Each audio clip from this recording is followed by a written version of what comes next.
ବାପ ବୁଢ଼ା ଯାଇକି ଚାଲିଲା ଚାଲିଛି କ'ଣ ଭତ୍ତା ହେଇନି ବାପ।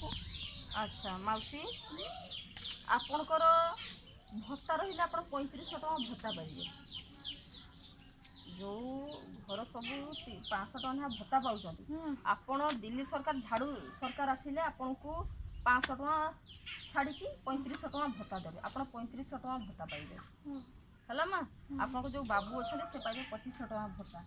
ଯେଉଁ ଝିଅ ବୋହୂ ଆପଣଙ୍କର ଥିବେ 18 ବର୍ଷ ଉପରକୁ ତାଙ୍କର 1000 ଟଙ୍କା ଗୋଟେ ବେକାରୀ ଭତ୍ତା ରହିଛି ଆପଣମାନେ ପାଇବେ।